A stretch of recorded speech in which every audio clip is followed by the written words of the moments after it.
What's going on, everybody? Welcome into episode 124 of the MudWatch Sports Podcast on this Tuesday, November 18, 2025. I'm your host, Zach Malum. But before we get started, please subscribe below. Follow all of my social accounts. Let's start things off in the world of football as both of your teams were in action this week. And we'll start things up in Foxborough as the New York Jets took on the New England Patriots on Thursday Night Football. And it was New England who came out on top 27-14 the final. Jets fall to 2-8 on the year. New England moves to 9-2 at the top of the AFC East. And really, this game throughout was all about the dominant effort by the New England Patriots offense that the Jets did not have any answers to. It looked like the Jets had the best drive of the game, though. 14 plays, 72 yards, 8 minutes off the clock to start the game up in New England. Justin Fields capped it off with a 5-yard rushing touchdown, gave the Jets a 7-0 lead, but Trevion Henderson, a career game in this one, could not be stopped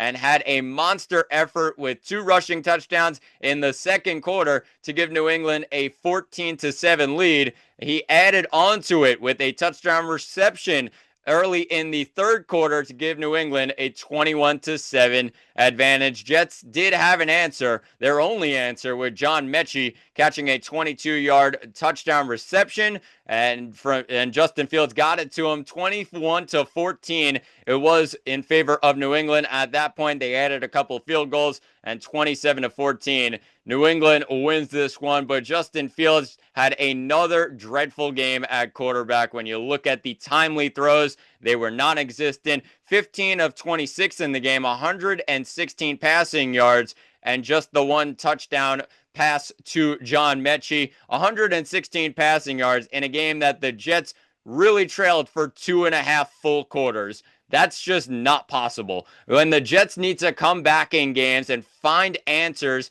especially in an important game on the road against New England, where the Jets are just trying to find something from this team this season, and their quarterback cannot get over 116 passing yards. It's an achievement that he gets to 100 passing yards. You know there's a true problem, and the Jets finally needed to make a move, and they did so. Justin Fields benched for Tyrod Taylor for this upcoming matchup against the Baltimore Ravens on Sunday, and Taylor gets the ball after really a couple weeks ago. It looked like Justin Fields was going to give the job to Tyrod Taylor heading into that game against Cincinnati right before the bye. It turns out that Tyrod Taylor had an injury. He did not play in that game. Justin Fields got the start and had the best game of the season, one of the best of his career, it looked like. In the end, Justin Fields had the answer, and the Jets came back and beat the Bengals in Cincinnati. Then they had the bye week. They came out of the bye week. He did not play great again against the Cleveland Browns, but they got the win. They got the job done. It's not possible to come back in games with Justin Fields at quarterback, and you saw that in this one. I mean, the same guy with 4 games now this season with fewer than 55 passing yards. One of those games, he ended up winning against the Cleveland Browns, but if you're playing catch-up against some of the top teams in the NFL, New England included in that, 116 passing yards is not even close to good enough, and the Jets realize that they have a couple of games coming up where they're playing some tougher opponents that are going to put some points on the scoreboard. Their defense can't hold up for so long, and Justin Fields is not going to be the answer to try and come back in these games. He cannot be on the same page as his receivers, as you've seen in the last couple of weeks. When you look at A.D. Mitchell coming into this game, his Jets debut, he had 1 reception in this game for 10 yards. He's the top Jets receiver heading into this one.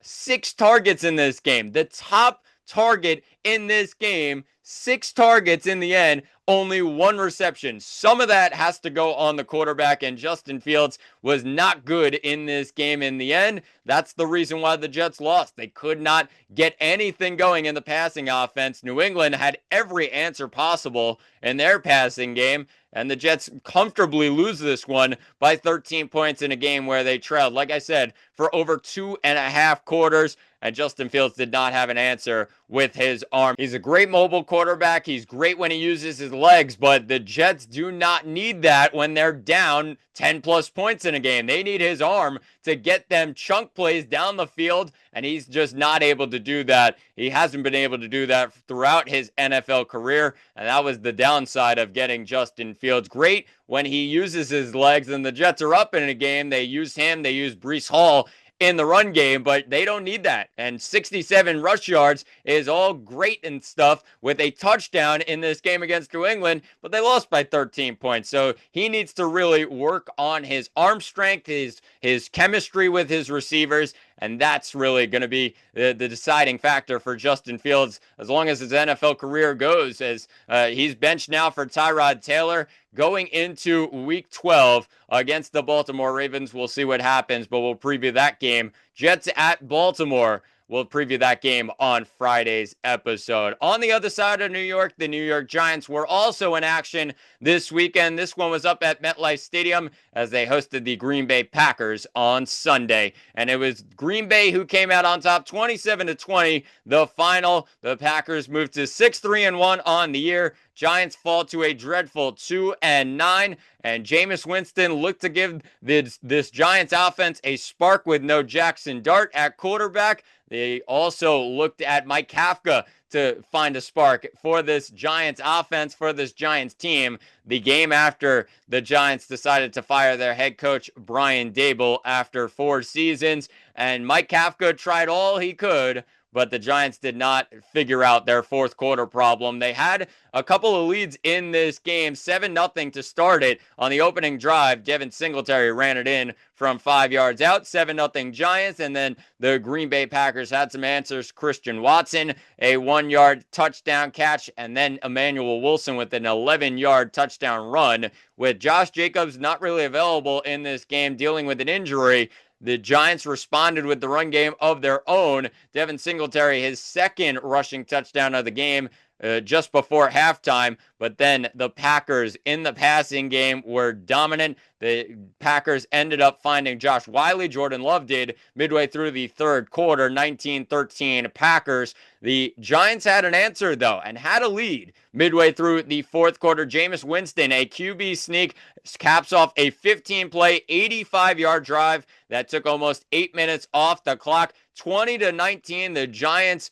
take the 1-point lead, and then it turned to a disaster once again in the fourth quarter. Christian Watson, a 17-yard touchdown reception, his second of the game from Jordan Love. They get the 2-point conversion with Emmanuel Wilson. It's 27-20 in favor of Green Bay. Jameis Winston not on the same page as Jalen Hyatt, and he throws a pick to end the game as the Packers win this one 27-20. In the fourth quarter, problems, like I said, come to bite the Giants once again. Negative 48-point differential in the fourth quarter this season. That is last in all of football, and the Giants have really paid the price in the fourth quarter this season. And Mike Kafka talked about it yesterday. He really needs to get this team in a great spot to really settle things down in the fourth quarter and lock things down, get a victory. They just haven't been able to do that this season. A bunch of blown leads. Chicago a couple of weeks ago, and you had the big one against the Denver Broncos where the Broncos scored 33 points in the fourth quarter. That just cannot happen, and the Giants really cannot lock things down in the big moments when they need their defense to step up. They do not. When they need their offense to find an answer, they do not. And Jameis Winston did not have many answers at the end of this game, and really a questionable move by Jalen Hyatt. What is he doing on that route where Jameis Winston tried to find him in the end zone? But really, in the end, the Giants did not deserve to win this game. The Packers ended up being a lot better in terms of the passing game. Jordan Love was not phenomenal. He also missed a portion of this game, 13-24, 2 passing touchdowns. But Malik Willis also was involved in this game as he threw it to Christian Watson midway through the second quarter when Jordan Love was out of this game. So the Packers had every answer, even when they were down some guys in Josh Jacobs and Jordan Love, and the Giants end up falling to 2-9, looking for that spark with Brian Daboll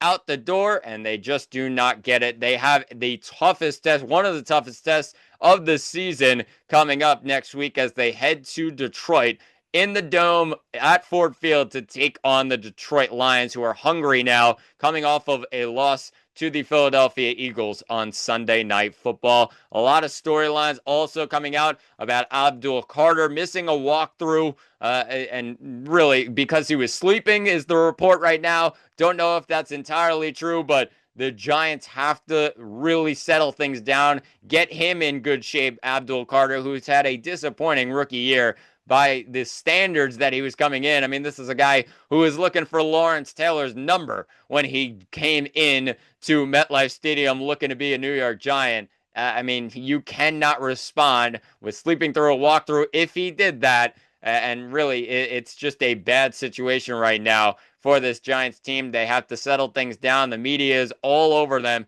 2-9 for a team that they thought was looking pretty promising heading into this season. So the Giants fall to 2-9, and they take on the Lions. We'll preview that game on Friday's episode. Let's shift things to the world of basketball as the New York Knicks were in action last night. They took on the Miami Heat down in South Beach, and it was Miami who came out on top 115-113, the final. And the Heat had every answer for this Knicks team on their home floor. The Knicks just cannot get it done on the road yet this season. 0-4 away from home, moved to 8-5 on the year, and a 115-113 game that came down to the last shot by Karl Anthony Towns. It is still a question of what Deuce McBride was doing on the possession before that. Knicks get lucky, they get the ball back, and Karl Anthony Towns misses a fadeaway jumper as time expired, and the Miami Heat hold on to win it 115-113. Towns had a really solid game in this one, 22 points with 15 rebounds. The one part was he did not shoot the ball well. 7 of 19 in this one, 1 of 7 from beyond the arc. And that's really a big difference in the game right there. He did not shoot well as Deuce McBride really took the reins for this Knicks team in the later stages of this one. 25 points, 10 of 23 shooting, 5 3-pointers he hit in this game with 4 rebounds. Also had a monster dunk that really fired up this Knicks team midway through that fourth quarter. But the Knicks did not have enough answers for Miami, who have now played the Knicks the second time in the last couple days, and the Knicks won the first one by putting up 140 points on their home floor. They did not have the answers on the offensive side of the ball in this one. Jalen Brunson missed another game, his second straight game, due to that sprained ankle that he had against the Orlando Magic last week. Still a question of when Jalen Brunson will return. Right now, still considered day-to-day, but I wouldn't think the Knicks want to risk Jalen Brunson. If he's not 100%, they should not put him back in the lineup. They end up losing a couple of close ones in this one, especially against Miami, but you do not want to risk your top guy in Jalen Brunson in some meaningless in the end, regular season game. So the Knicks end up going back into action tomorrow. They take on the Dallas Mavericks out in Dallas. 4-11 the Mavericks are this year. A stunning start after they got the first overall pick in Cooper Flagg and got him on their team. They also have a couple of veterans, Anthony Davis, Kyrie Irving, both of them going to be out for this game as Irving still recovers from an ACL injury from last year. And then you have the bigs down low who are game time decisions down low for the Dallas Mavericks in this one. Derek Lively, a game time decision along with Daniel Gafford. On the Knicks side, you have Jalen Brunson's a game time decision. Again, not going to risk him if he's not 100%. They are also without OG Anunoby right now due to a hamstring strain, and he's out for this game. He's out for a little while, a couple of weeks for this Knicks team. So the 8-5 Knicks, the 4-11 Mavericks, even without Jalen Brunson, even without OG Anunoby, if you cannot beat the Dallas Mavericks, who are struggling mightily, and still without Anthony Davis and Kyrie Irving and maybe even a couple of bigs down low,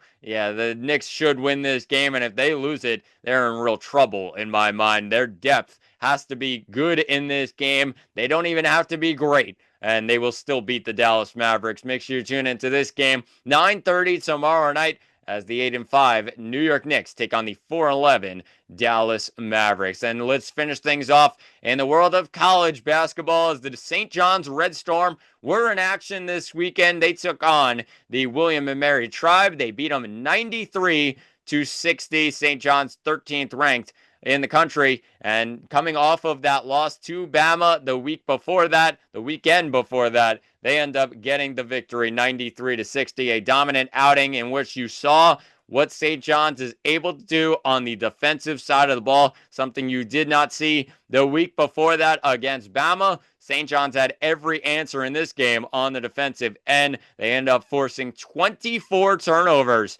in this game from William and Mary and 29 points off of those turnovers. You really can't judge these games too much. Of course, St. John's the much better team than William and Mary and a lot different than what they're going to face in non-conference, the rest of non-conference, along with their Big East schedule this season. And St. John's ends up controlling things. You cannot take too much from it. But you saw what St. John's is able to do on the defensive side of the ball when they're healthy, when they have everything right. A great game by St. John's, and they end up heading into another easy non-conference matchup. This one takes place Thursday at 7 o'clock back at Carnesecca Arena. It's number 14 St. John's, 2-1 on the year, taking on Bucknell, who's 2-3 on the season, 1-2 away from home. St. John's should completely handle this one, but when you look at St. John's on the defensive side of the ball, they have to continue to improve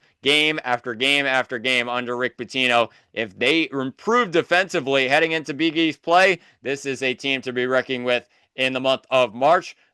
Just like they were a season ago, it really didn't come down to offense for St. John's last season. It came down to how great their defense was. Their offense would figure it out and get the job done, but their defense needed to be strong. They have to bounce back after that game against Alabama. Their one loss this season so far. They take on Bucknell on November 20th, this Thursday at 7 o'clock p.m. out at Carnesecca Arena. But that'll do it for episode 124 of the MudWatch Sports Podcast. Please subscribe below. I've been Zach Malum, and thanks for watching, and talk to you all on Friday.